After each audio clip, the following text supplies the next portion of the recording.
Now angle of contact. So what is angle of contact? Angle between the tangent drawn on the free surface of a liquid and the surface of solid at the point of contact measure inside the liquid is called as angle of contact. समझ में कुछ आया नहीं? चलो अच्छी बात है, कोई दिक्कत नहीं. देखो एक लिक्विड लिया है, suppose a liquid is taken, और एक इसमें चलो मान के चलो इस लिक्विड को एक ग्लास जार बीकर में हमने रखा है. नाउ होता क्या है, यहाँ पर हम एक छोटी रेडियस वाली, बहुत पतली रेडियस वाली ट्यूब इंसर्ट कर देंगे. A tube is inserted. Now होता क्या है, जब हम इस लिक्विड को देखते हैं तब ये लिक्विड इस प्रकार से दिखाई देता है. दिखना चाहिए था एकदम स्ट्रेट, सीधा सीधा, लेकिन it forms a shape. This is actually a concave shape. कौन सा शेप बना है ये? कॉनकेव. कुछ लिक्विड होते हैं जब हम उसमें इंसर्ट कर देंगे ग्लास की ट्यूब तो वो फॉर्म करते हैं ये शेप. अच्छा, सेकंड, ये जो शेप बना है this is what? Concave shape. This is called meniscus. क्या बोलेंगे हम इसको? मिनिस्कस. तो ये बना कॉनकेव मिनिस्कस. क्या बनेगा ये? Concave meniscus. कुछ लिक्विड, चलो दूसरा लिक्विड ले लेंगे हम, लाइक मर्क्यूरी. इसमें हमने मर्क्यूरी लिया और फिर से हमने एक ग्लास ट्यूब इंसर्ट कर दिया. वेरी स्मॉल रेडियस, थीन होती है, बहुत थीन होती है. अब इसमें जैसे ही हम मर्क्यूरी ऐड कर देंगे या इस मर्क्यूरी में ये इमर्स कर देंगे, डुबो देंगे, तो क्या होता है, ये इस प्रकार से दिखाई देता है, लाइक दिस. तो यहां पर देखो लेवल राइज कर दिया है वो लिक्विड ने. Liquid rises the level. यहां पर लिक्विड की लेवल जो है वो फॉल डाउन हो गई, नीचे गिर गई. ठीक, तो कुछ सिचुएशन ऐसी भी होती है, like this. Suppose this is a container और इसमें अगर मैं फिर से एक थीन ग्लास ट्यूब लूं तो यहां पर कोई राइज नहीं और कोई भी फॉल नहीं. तो तीन कंडीशंस बन गई है. ये तीनों कंडीशंस में यहां पर जो बोला जाएगा, ये देखो ऊपर से आप देखोगे तो you will see that it is a convex. This is a convex और इसको बोला जाएगा कॉन्वेक्स मिनिस्कस. एंड यहां तो कोई दिक्कत ही नहीं, सीधा सीधा है. तो ये तीन प्रकार के हमको ऑब्जर्वेशंस मिलते हैं. कभी लिक्विड का लेवल राइज करता है, कभी लिक्विड का लेवल फॉल करता है, कभी लिक्विड स्ट्रेट रहता है. कोई चेंज, कोई फॉल या राइज हमको दिखाई नहीं देता है. ठीक, तो ये देखो अब यहां पर क्या होता है, हमको देखना है एंगल ऑफ कांटेक्ट. तो यहां एंगल ऑफ कांटेक्ट सबसे इंपॉर्टेंट चीज कांटेक्ट पॉइंट पर आएगा. कौन कौन से? सॉलिड और लिक्विड के बीच में. यहां पर सॉलिड क्या है? ये ग्लास ट्यूब है. लिक्विड क्या है? ये है. तो सॉलिड और लिक्विड के बीच में जो पॉइंट ऑफ कांटेक्ट आएगा, देखो डेफिनेशन में है एट पॉइंट ऑफ कांटेक्ट. ये इंपॉर्टेंट है, at point of contact. So हमेशा एंगल ऑफ कांटेक्ट कहां पर मेजर किया जाएगा? At point of contact.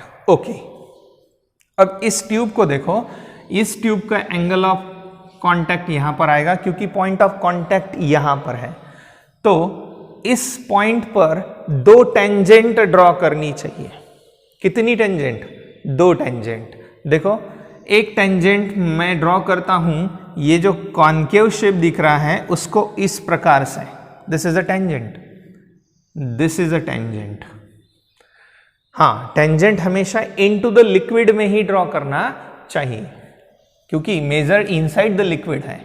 क्योंकि टेंजेंट ये भी हो सकती है, ऐसी भी हो सकती है, पर उस टेंजेंट का हमें कोई काम नहीं. सेकेंडली, ये तो लिक्विड सरफेस को टेंजेंट हो गई. अब टेंजेंट ड्रॉ करना है इस ट्यूब को तो ट्यूब ये है, तो ट्यूब को टेंजेंट तो यही हो गई parallel to the that height, तो ये टेंजेंट मैं नीचे कंटिन्यू कर देता हूं। This is the tangent to the solid, this is the tangent to the liquid. और इन दोनों टेंजेंट के बीच में जो एंगल आएगा, the angle between the tangent drawn on the free surface of a liquid, this is the free surface of liquid, and tangent to the solid surface, इन दोनों surfaces के बीच में जो एंगल होगा, that angle is called angle of contact and is always measured in the liquid.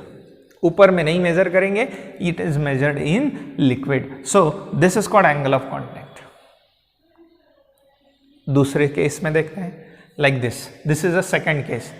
अब देखो इसमें यहाँ पर ये लिक्विड जो है ये कॉन्वेक्स सरफेस बना रहा है, तो इसको हम एक टेंजेंट बना देंगे। This is a second tangent, तो मैं यहाँ पर एक टेंजेंट बना देता हूँ, दिस इज अ टेंजेंट। और लिक्विड में टेंजेंट बनानी है, ये तो ट्यूब की टेंजेंट एज इट इज रहेगी, जैसी यहाँ है वैसी यहाँ है। अब इन दोनों के बीच में का जो एंगल कहलाएगा theta, this is called angle of contact. So ये भी एंगल ऑफ कॉन्टैक्ट हो गया, ये भी एंगल ऑफ कॉन्टैक्ट हो गया, और ये भी एंगल ऑफ कॉन्टैक्ट हो गया। ये लिक्विड का सरफेस, इसको ड्रॉ किया, ये टेंजेंट, ये सरफेस, इसको टेंजेंट, और यहाँ पर आपको दिखाई देगा कितना डिग्री, 90 डिग्री। तो यहाँ पर less than 90 degree, theta is less than 90 degree, theta is greater than 90 degree, and here theta is equals to 90 degree. तो ये तीन प्रकार के सॉल्यूशंस पाए जाते हैं। Is it clear? अगर आप इधर से देखो तो इधर से भी कॉनकेव शेप ही बनेगा, क्योंकि ये भी ग्लास है, तो ये सरफेस ऐसा बनता है, ये सरफेस ऐसा बनता है। Is it clear? तो यहां पर आपको अगर कांटेक्ट के पास ये ग्लास है, इस ग्लास के पास एंगल ऑफ कांटेक्ट मेजर करना है, तो ये टेंजेंट और ये टेंजेंट, तो ये दोनों के बीच में का ये फोर्स, इन दोनों के बीच में का ये एंगल कहलाता है angle of contact. Is it clear? So angle of contact always drawn inside the liquid, ये बात बिल्कुल ध्यान में रखना। और दो टेंजेंट के बीच में का, एक टेंजेंट सॉलिड सरफेस को, एक टेंजेंट लिक्विड सरफेस को, ये माना जाएगा एंगल ऑफ कांटेक्ट। अब एंगल ऑफ कांटेक्ट अगर लेस देन 90 डिग्री है तो वो फॉर्म करेगा कॉनकेव मेनिस्कस। क्या फॉर्म करेगा? Concave meniscus, that is theta is less than 90 degree, this is a concave. जब ऐसा कॉनकेव सरफेस बनेगा, या फिर हम बोल सकते हैं थीटा इफ 90 डिग्री से छोटा है, तो ये कहलाता है वेट द सॉलिड। जिस भी सॉलिड में ये जाएगा ये उसको गीला करेगा, this is wet the solid. अब इधर हम जाएंगे, हाँ इसके लिए एग्जांपल ये है मिथिल आयोडाइड, एक सॉल्यूशन आता है मिथिल आयोडाइड। तो इसके लिए ये एंगल ऑफ कांटेक्ट बताया जाता है, that is 29 degree. Pure water में अगर लूँ, प्योर वाटर और ग्लास, तो उसके लिए एंगल ऑफ कांटेक्ट 0 बताया जाता है, क्योंकि ये पूरा कॉनकेव शेप बनाता है लाइक दिस। तो ये नियरली ग्लास से चिपक के ही आता है, ग्लास से चिपक के ही आता है, और ग्लास से चिपकने की वजह से ये जो एंगल है ये होता है केवल 0 डिग्री। हाँ, अगर थोड़ा सा इम्प्योरिटी बढ़ा दो तो वाटर में इम्प्योरिटी बढ़ने से ये एंगल ऑफ कांटेक्ट बढ़ता है। 8 डिग्री कहलाता है ऑर्डिनरी वाटर, टैप वाटर या ऑर्डिनरी वाटर बोलते हैं, उसके लिए 8 डिग्री आता है। और प्योर वाटर अगर होगा तो उसके लिए एंगल ऑफ कांटेक्ट 0 आता है। सो this is angle of contact for pure water. Mithil iodide हम वाटर के लिए बोल सकते हैं 8 डिग्री ऑर्डिनरी, या फिर प्योर वाटर और ग्लास, ये पेयर टू पेयर बदलता है, हर पेयर के लिए कांस्टेंट रहेगा, इसमें कोई शक नहीं। This is Mithil iodide. अगर मैं मर्क्यूरी की बात करूं तो ये एंगल ऑफ कांटेक्ट मर्क्यूरी के लिए है, this is for mercury and it's angle of contact nearly 135 degree. अब थोड़ा 1-2 डिग्री का कुछ बुक्स में डिफरेंस आ जाता है, 137 बोलते हैं, 140 तक पहुंच सकता है। सो मर्क्यूरी 140 भी हो सकता है, बुक बाय बुक ये डिफरेंट करता है, 2-3 डिग्री में फर्क गिरेगा। तो 135 या 140 डिग्री तक बोला जाता है मर्क्यूरी और ग्लास के लिए। अगर मैं सिल्वर की बनी हुई ट्यूब लूँ और प्योर वाटर लूँ तो एंगल ऑफ कांटेक्ट कितना होगा, 90 degree.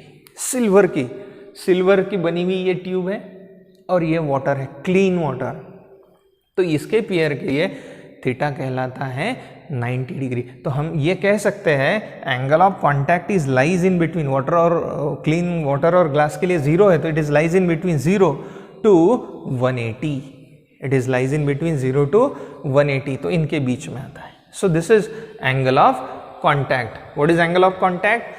Angle between the tangent drawn to the free surface of liquid and the surface of solid at the point of contact measured inside the liquid।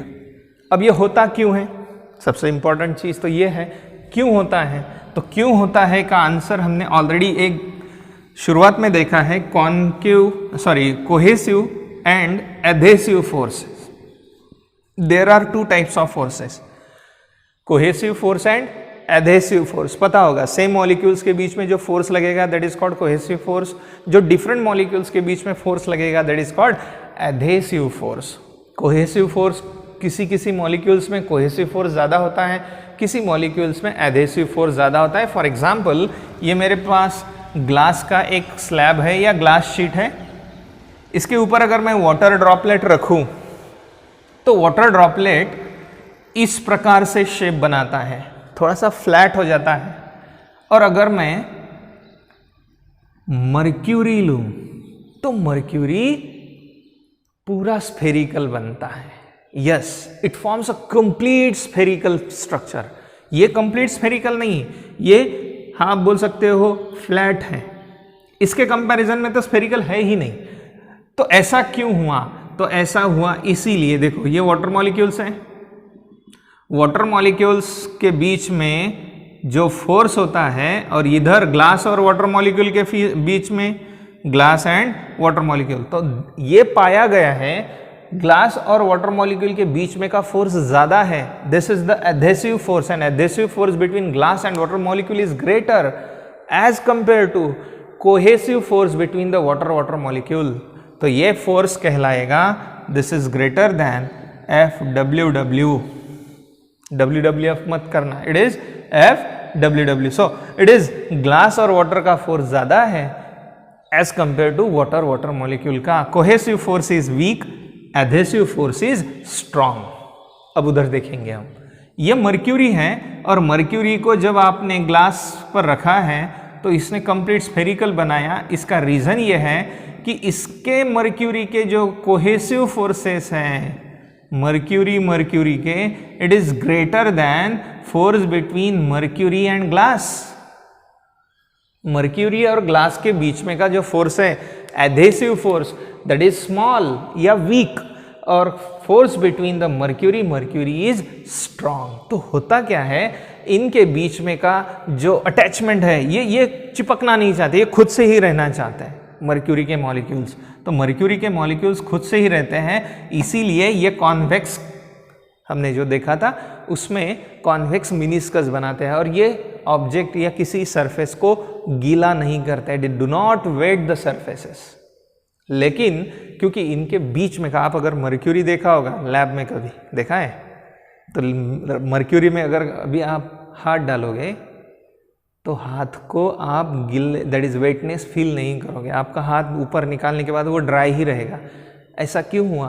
क्योंकि mercury के molecule के बीच में का force ज़्यादा है as compare to hand and mercury. तो mercury आपके हाथों पर नहीं चिपकेगी, लेकिन पानी में अगर आप हाथ डालोगे, हैंड एंड वाटर के मॉलिक्यूल्स का जो फोर्स है it is greater and water molecules के बीच में का फोर्स लेस। तो यहाँ पर molecules of water try to stick the hand and that's why, और any surface, that's why they wet the surface. Is it clear? Next, angle of contact अब आता कैसे है, चलो देखते हैं। ये है सॉलिड सरफेस, और ये है बीकर। ये चलो मान के चलो ग्लास जो हमने इंसर्ट किया था ये यहाँ का मैग्नीफाइड स्ट्रक्चर है। तो ये है ग्लास ट्यूब, तो इधर में आएगी ग्लास ट्यूब। तो ग्लास ट्यूब का मैंने ये वाला पार्ट दिखाया है, सिर्फ केवल वन साइड। ये ग्लास ट्यूब है, इधर के बाद ग्लास ट्यूब के बाद फिर से बीकर है। अभी हमको उतना नहीं सोचना है, ये बीकर है, ये ग्लास, हम इसको अभी सॉलिड कहलाएंगे।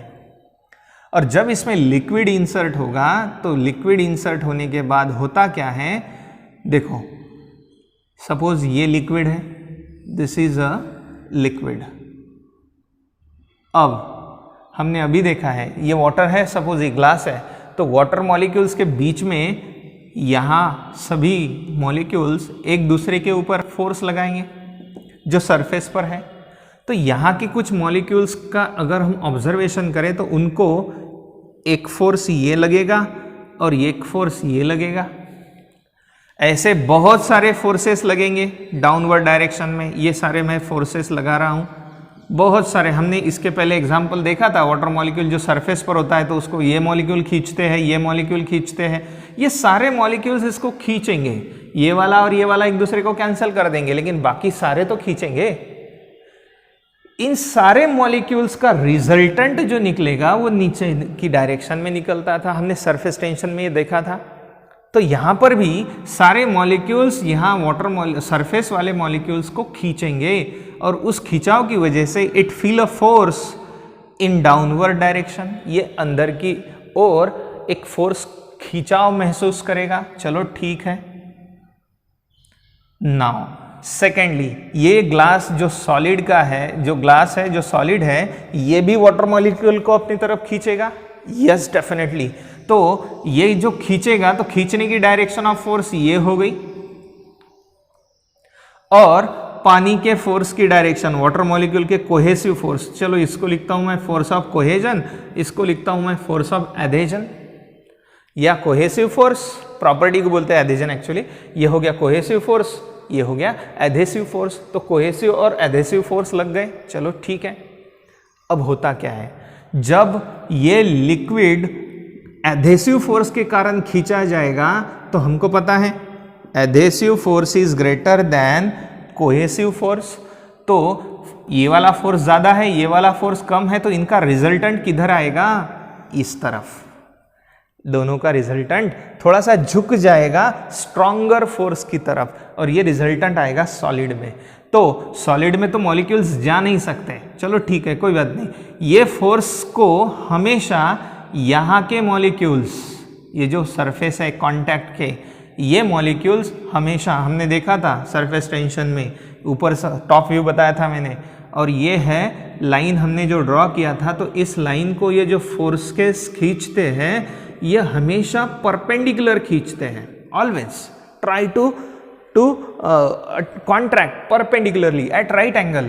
तो यहाँ का सरफेस भी इस फोर्स को राइट एंगल होने के लिए ये कर्व सरफेस हो जाएगा, जिसको ये 90 डिग्री का यहाँ पर फोर्स होगा। ये this is the water molecules and this is the net force. ये हमारा नेट फोर्स हो गया, और ये इस नेट फोर्स को टेंजेंट या परपेंडिकुलर मॉलिक्यूल्स ने खुद को अरेंज कर लिया, and that's why they acquired the shape of what, that semi तो नहीं बोलेंगे हम, यहां पर कॉनकेव शेप बनाया जाता है। क्यों? क्योंकि ये नेट फोर्स को ये हमेशा क्या बनना चाहेंगे, परपेंडिकुलर, लाइक दिस। ये हो गया फोर्स, तो ये हो गई लाइन, तो एक दोनों एक दूसरे को 90 डिग्री है, तो यहाँ पर भी 90 डिग्री बनाने की कोशिश होगी, और ये इसको इस प्रकार से शेप में ढल जाएगा। और ये शेप जो बना, it is due to the net force between the adhesive and cohesive forces. तो ये तो कहलाएगा एंगल ऑफ कांटेक्ट। समझ में आ रहा है? क्योंकि इसको हम ये टेंजेंट ड्रॉ करते हैं, ये टेंजेंट ड्रॉ करते हैं। मैंने अभी रीजन बताया ये ऐसा क्यों हुआ। दूसरा, जब हम मर्क्यूरी का एग्जाम्पल लेते हैं, मर्क्यूरी में कौन सा एंगल बनता है, लगभग 135 टू 140 के बीच में, लेकिन वहाँ पर कॉन्वेक्स मिनिस्कस बनता है। अब देखो, हम लेंगे लिक्विड, ये है मर्क्यूरी। इस मर्क्यूरी में ऐड करने जा रहा हूं मैं ग्लास ट्यूब,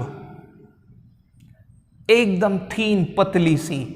अब इस ग्लास ट्यूब के कारण मर्क्यूरी के मॉलिक्यूल एक दूसरे को खींचेंगे, तो यहां भी एक फोर्स रहेगा, that is force of cohesion. दूसरा, इस ग्लास के मॉलिक्यूल इधर साइड को देखेंगे तो ये ग्लास के मॉलिक्यूल मर्क्यूरी को खींचेंगे अपनी तरफ, तो ये फोर्स की डायरेक्शन हो गई। अब होता क्या है, फिर से देखो, ये फोर्स की डायरेक्शन, ये हो गया एडहेसिव फोर्स, ये फोर्स की डायरेक्शन, ये हो गया कोहेसिव फोर्स। लेकिन होता क्या है, इसमें जो फोर्स ऑफ कोहेजन है ये स्ट्रांग है, फोर्स ऑफ कोहेजन ये है स्ट्रांग है, और स्ट्रांग होने की वजह से फोर्स ऑफ एडहेजन की जगह ये रिजल्टेंट शिफ्ट होता है टूवर्ड्स कोहेसिव फोर्स। इस फोर्स के जैसे ये एडहेसिव फोर्स के तरफ थोड़ा सा झुक गया था, ये झुकेगा किधर, little bit force of cohesion. तो फोर्स ऑफ कोहेजन के लिए अगर मैं ड्रॉ करूं तो ये लगभग इस प्रकार से आएगा, या ये आता है लिक्विड में ही, लेकिन ये इस प्रकार से आएगा। तो इस सरफेस को परपेंडिकुलर बनाने के लिए ये इस प्रकार से यहाँ के मॉलिक्यूल्स झुक जाएंगे। देखो ये ऐसे यहाँ पर चढ़ गए थे, यहाँ पर थोड़े से झुक जाएंगे। एक्चुअली हम झुकने के बजाय इसको बोलेंगे दे फॉर्म लाइक दिस। तो यहाँ पर सरफेस जो है मर्क्यूरी का वो फॉल कर दिया, तो यहाँ पर ये जो है ये परपेंडिकुलर बनना चाहते हैं, ये है लेवल, तो ये परपेंडिकुलर बनना चाहते हैं इस रिजल्टेंट फोर्स को टू इक्विलिब्रियम कंडीशन के लिए सरफेस टेंशन के साथ। So that's why they form fall in structure. तो यहाँ पर वो गिर जाते हैं। अगर मैं आपको अच्छे से डायग्राम में बताऊं तो ये ऐसा, ये ऐसा, तो यहाँ पर दोनों लेवल गिर गई, क्योंकि रिजल्टेंट फोर्स इस प्रकार से आता है, रिजल्टेंट फोर्स इस प्रकार से आता है, दैट इज एफ नेट, ये भी एफ नेट हो गया। तो दैट्स व्हाई वो उस सरफेस को परपेंडिकुलर बनने के लिए उस प्रकार से झुक जाते हैं। So this is the reason why angle of contact form. बहुत इंपॉर्टेंट है, क्योंकि एंगल ऑफ कांटेक्ट होता क्यों है और कैसा होता है, ये किस पर डिपेंड करता है, ये 3 एंगल्स पर डिपेंड करता है। इसके लिए 3 केसेस हैं, हम अभी देखेंगे। ठीक, कौन से केस के लिए क्या होता है। नाउ एंगल ऑफ कांटेक्ट्स कौन सी चीज़ों पर डिपेंड करता है, तो सबसे पहले for a given solid liquid pair angle of contact is constant, it is constant. Second, it depends on nature of solid and liquid in contact, कौन से प्रकार का सॉलिड है और कौन से प्रकार का लिक्विड है। It depends on the medium which exist above the free surface of a liquid. अभी तक हमने जो देखे थे तो ऊपर में एयर ही था, लेकिन if it is other than air then angle of contact change. It changes with impurity. अगर हम कोई डिटर्जेंट ऐड कर देते हैं, addition of detergent decreases the surface tension, decreases the angle of contact. लेकिन अगर हम सोडियम क्लोराइड जैसी इम्प्योरिटी अगर ऐड कर देते हैं, if it increases adding the soluble impurity, soluble impurity जैसी चीजें अगर हम ऐड कर दें, its angle of contact increases. It changes with temperature. More is the temperature, we know that. Less is the surface tension and less is the angle of contact. So temperature पे depend करेगा. So temperature is inversely proportional to angle of contact. ये समझने के लिए कि ये point. Next और कुछ चीजें जो important है, 3 केसेस है हमारे पास. If theta is less than 90, if theta is equal to 90 and if theta is greater than 90. तो theta 90 डिग्री से छोटा है तो क्या होगा, इसके लिए एग्जाम्पल है वाटर इन ग्लास और वाटर इन क्लीन ग्लास, या फिर क्लोरोफॉर्म भी लेते हैं in clean glass. Level of the liquid will be concave. हमने देखा है लेवल कैसी होती है, concave. Adhesive forces greater than √2 times cohesive force. ये भी पॉइंट इंपॉर्टेंट है सीईटी के लिए, सारे पॉइंट सीईटी के लिए है। Liquid will rise in capillary tube. अगर हम कैपिलरिटी हम आगे देखेंगे, सो कैपिलरिटी अगर ट्यूब इंसर्ट कर देते हैं तो level of liquid rise and liquid will wet the walls of capillary, कोई भी कैपिलरी नहीं, कोई भी ऑब्जेक्ट को वो गीला कर सकता है। If theta equal to 90 degree, water in silver capillary, यहाँ पर एंगल 90 डिग्री का होता है, ना तो राइज होता है न तो फॉल होता है। Level of the liquid in the capillary tube will be horizontal, बस एज इट इज, जैसी है वैसी रहेगी। Force that is cohesive adhesive force is equal to √2 times cohesive force. Liquid neither fall nor rise in the capillary tube, वो न तो fall होगा ना तो राइज होगा। And last, liquid will just wet the wall of tube, just wet. Next, if theta is greater than 90 degree like mercury, तो mercury in glass capillarity, this is example, level of the liquid will become convex. Adhesive force is less than cohesive force by √2 times. Liquid will fall in the capillary tube and last, liquid will not wet the surface or any solid or any tube also. Some examples, capillarity angle of contact के लिए, angle of contact के लिए सबसे पहला example, water in glass, angle is 0.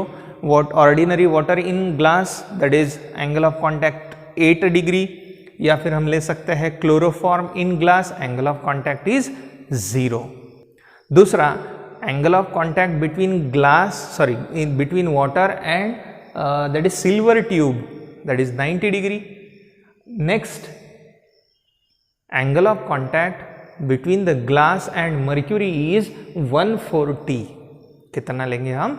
140. So this is the different points related with angle of contacts. Next is shape of liquid drop. Liquid drop का shape कैसे होता है, किन चीज़ों पर डिपेंड करता है, that we have to find out. चलो कंसिडर करते हैं, एक सॉलिड सरफेस है मेरे पास, सॉलिड सरफेस, और इसके ऊपर मैंने वाटर का एक ड्रॉपलेट रख दिया, तो वो इस प्रकार से शेप फॉर्म करता है। अगर मैं किसी सॉलिड सरफेस पर ग्लास ही मान के चलिए, अगर मर्क्यूरी का रखता हूँ ड्रॉप, तो वो कंप्लीट स्फेरिकल बनेगा, ठीक है। तो ये हो गया 2 ड्रॉपलेट्स। सॉलिड में और लिक्विड में जो फोर्स होगा, दैट इज इस डायरेक्शन में टेंजेंशियल फोर्स, ये एक्चुअली मैं बताता हूँ, it is the force between liquid and solid interface, और इसको बताता हूँ मैं T1। T1 क्यों? क्योंकि ये फोर्स आया है सरफेस टेंशन की वजह से। The resultant surface tension force between the solid and liquid, that is T1, ठीक। This is the tangent to the liquid surface and this is the angle of contact, it is theta. तो ये जो tension की वजह से ये जो force लगेगा, इसको नाम देता हूं मैं T3, it is air and liquid interface. और इधर सॉलिड और एयर के बीच में जो इंटरफेस है, उसकी तरफ जो फोर्स लगेगा, दैट इज T2। मैंने 3 फोर्स कंसिडर किए हैं। ये रिजल्टेंट फोर्स बिटवीन, यहां लिख सकता हूं मैं T1 solid liquid interface, resultant force due to the surface tension between solid and liquid. This is T2 solid and air के बीच में का इंटरफेस, उनके कारण जो सरफेस टेंशन होगा उसका जो रिजल्टेंट फोर्स है, it is T2 and T3 with the resultant force between liquid and gas बोलो या एयर बोलो, लिक्विड एंड एयर इंटरफेस। तो ये 3 प्रकार के फोर्सेस मैंने आपको बताए हैं। आप मर्क्यूरी के लिए भी ड्रॉ कर सकते हो, कोई बात नहीं।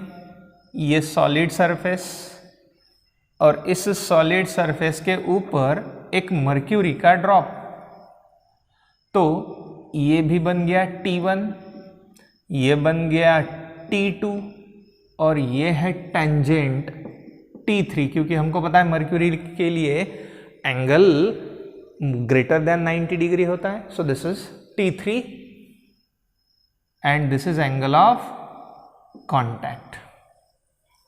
अब देखो इस सॉलिड को, ये जो T3 है इसका रिजल्टेंट इस डायरेक्शन में काम करेगा फॉर इक्विलिब्रियम कंडीशन में।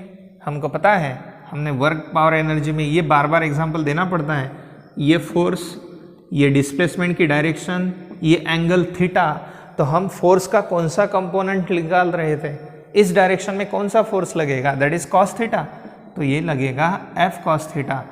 एंगल मेकिंग कंपोनेंट, तो इसका भी एंगल मेकिंग कंपोनेंट इस डायरेक्शन में काम करेगा, तो इस डायरेक्शन में काम करेगा T3 cos theta.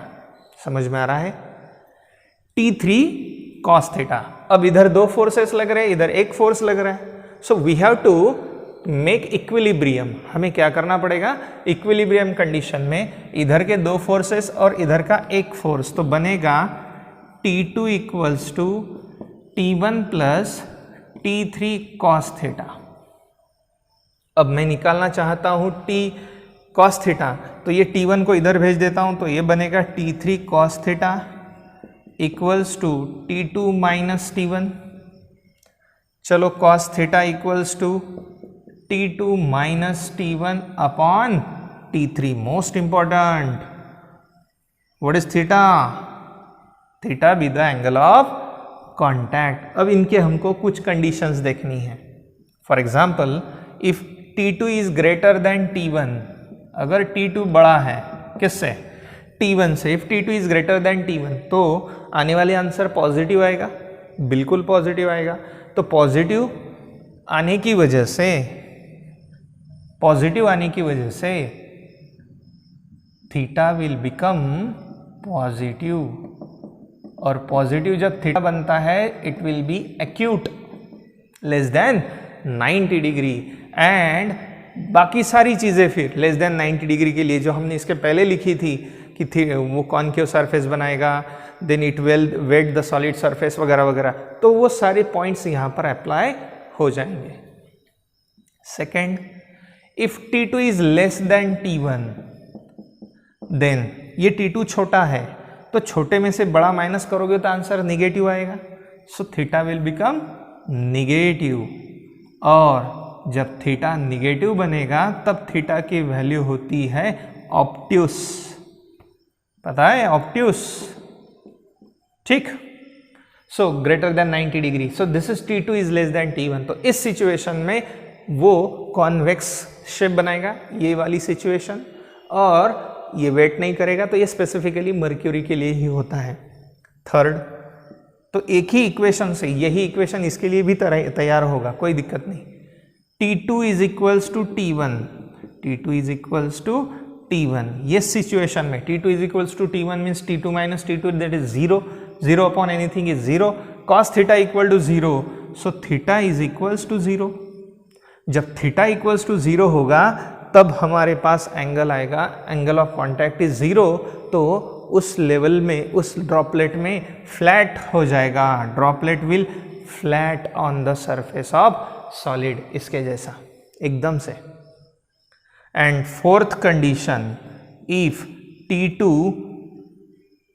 T2 minus T1 is greater then T3, T3 से बड़ा है, इसका मतलब ये आ गई वैल्यू 3 और ये आ गई वैल्यू 1, तो 3/1 बोले तो 3, कभी भी ये पॉसिबल नहीं है, क्योंकि थीटा की वैल्यू, cos थीटा की मैक्सिमम वैल्यू कितनी होती है, 1 से बड़ा हो ही नहीं सकता। यहाँ तो डिवीजन आ रहा है ग्रेटर देन 1, तो ये इम्पॉसिबल केस हो गई, ये हो गया cos theta is greater then 1, not possible, तो ये होता ही नहीं है। तो इस कारण they form the spherical shape। अगर angle of contact T2 minus T1, T2 is greater than T1, then it is acute, तो फिर वो 0 की तरफ जाएगा। T2 is less than T1, then it is obtuse, वो spherical, that is complete spherical बनेगा। T2 is equals to T1, वो flat हो जाएगा, और ये केस पॉसिबल नहीं है। नेक्स्ट, कुछ चीज़ों का, जैसे मर्क्यूरी का कंप्लीट ड्रॉप बनता है स्फेरिकल, लेकिन अगर आप देखोगे कि वाटर का ड्रॉपलेट नहीं बनता है, इसके लिए एक रीज़न और भी बताया गया है। देखिए, सबसे पहली चीज़, कोई भी ऑब्जेक्ट मिनिमम एनर्जी कंडीशन में रहना चाहता है, कोई भी ऑब्जेक्ट। फॉर एग्जांपल के लिए मैं बता दूं, अगर ये मेरे पास एक ऑब्जेक्ट है, तो इसको मैंने एनर्जी लगा के खड़ा कर दिया लाइक दिस। अब इसको छोड़ देता हूँ, अभी पकड़ के रखा है, हाँ, अब इसको छोड़ देता हूँ तो ये गिर गया। तो गिरा क्यों? क्योंकि ये मिनिमम कंडीशन में रहना चाहता है। वैसे ही हर ऑब्जेक्ट, हर ड्रॉपलेट भी कंसिडर कर लीजिए, it try to remain in the state of minimum energy condition. तो मिनिमम एनर्जी कंडीशन में रहने के लिए अगर ड्रॉपलेट छोटा है तो उसकी ग्रेविटेशनल पोटेंशियल एनर्जी बहुत कम मानी जाएगी, क्योंकि ग्रेविटेशन से उसका सेंटर ऑफ मास बहुत पास में होगा अगर वो छोटा ड्रॉपलेट है तो। लेकिन बड़ा ड्रॉपलेट है तो उसका सेंटर ऑफ मास या centre of gravity, gravitational force इनके बीच में ज़्यादा लगेगा। यहाँ क्योंकि बड़ा ड्रॉपलेट होगा तो उसके पास मास भी ज़्यादा होगा, उसका मास ज़्यादा कॉन्सेंट्रेटेड होगा ज़्यादा हाइट पर, तो उसकी पोटेंशियल एनर्जी ज़्यादा होगी। तो इनके कारण ये मिनिमम कंडीशन में रहना चाहिए, इसीलिए ये सेंटर ऑफ ग्रेविटी जो है वो नीचे लाया जाता है due to gravitation, due to gravity. और ग्रेविटी के कारण ये नीचे आता है, इसलिए बड़ा ड्रॉपलेट कभी कंप्लीट स्फेरिकल नहीं रहेगा, बड़ा ड्रॉपलेट हमेशा फ्लैट हो जाएगा। लेकिन छोटा droplet form a small spherical shape. What is the reason? देखो, for a small drop gravitational potential energy is very less, बहुत कम होती है, and may be neglected, so it may stable and its surface tension is least. Due to the least surface tension for a given volume, small drops are spherical. ठीक, सबसे important reason gravitational potential energy is very less, लेकिन बड़े drop की gravitational potential energy बहुत ज़्यादा होती है। क्यों? क्योंकि मास ज़्यादा होता है और उसका सेंटर ऑफ ग्रेविटी पर मान के चलो मास बहुत ज़्यादा है तो वो हाइट पर ज़्यादा है, तो उसकी ग्रेविटेशनल पोटेंशियल एनर्जी ज़्यादा होगी। For a large drop energy due to the gravity dominates to make potential energy minimum. तो उसकी पोटेंशियल एनर्जी कम से कम करने के लिए वो जो ग्रेविटी का पॉइंट है वो नीचे लाने की कोशिश किया जाता है। It try to bring centre of gravity as low as possible and drops flat. And last, the shape of the liquid drop depends on nature of solid and surface. इन चीज़ों पर भी डिपेंड करता है। फॉर एग्जाम्पल, अगर आप glass का surface लो और उस पर वाटर ड्रॉपलेट रखो, प्लास्टिक का सरफेस लो और उस पर वाटर ड्रॉपलेट रखो, यहाँ का ड्रॉपलेट कम फ्लैट होगा और प्लास्टिक सरफेस पर का ड्रॉपलेट ज़्यादा फ्लैट होगा। Reason is gravitation, that adhesive force is greater in case of plastic as compared to glass and water. So this is the reason why shape of the liquid drop spherical in nature.